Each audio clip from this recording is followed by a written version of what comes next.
Hello, and welcome to Read with Your Ears, a fairly new way to get information on accessing audiobooks. Today, the topic of note is using an amazing app called Libby.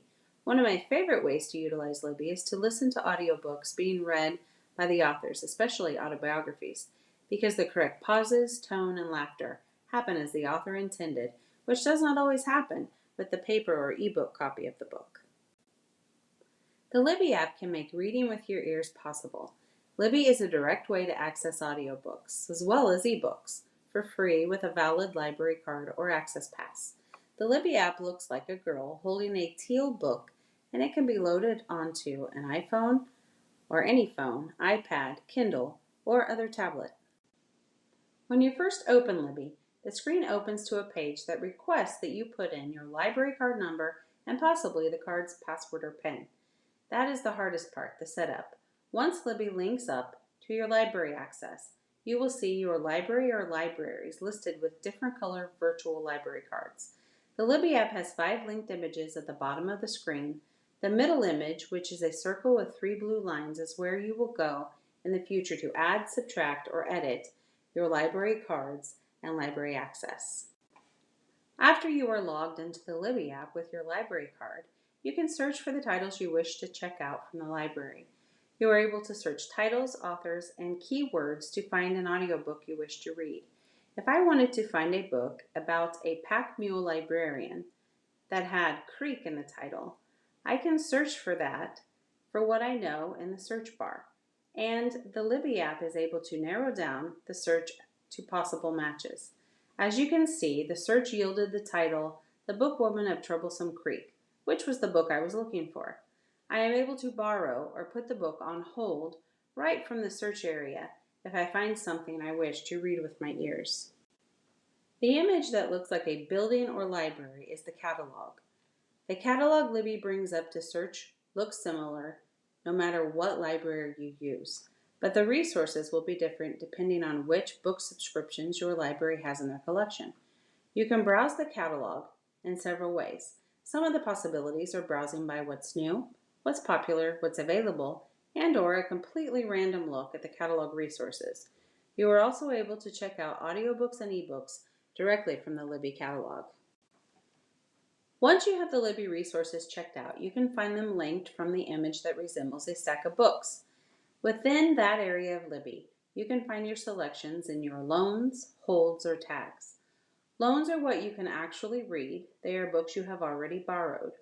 Holds are the books you wish to read, but they are not yet available. Holds will be available for checkout as soon as they become available from other Libby readers. Tags are just ways of organizing your bookshelf within Libby.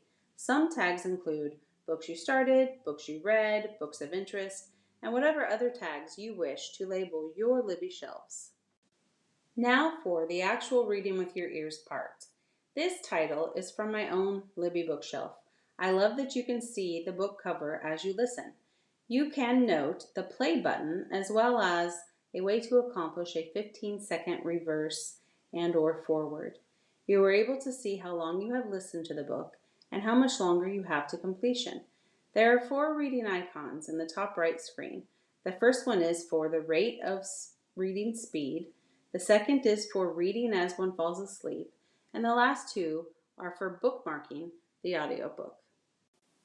You can alter the speed you read with Libby, so if you need to slow down or speed up your reading, you simply use the first upper right image to change the rate of speed with which Libby reads. The one-time speed is the speed the book was actually read. If you increase the speed, the book takes less time to complete. The opposite is true of slowing down the rate.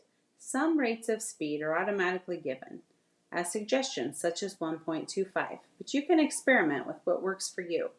A lot of the rate of speed depends on the reader's natural reading speed and accent.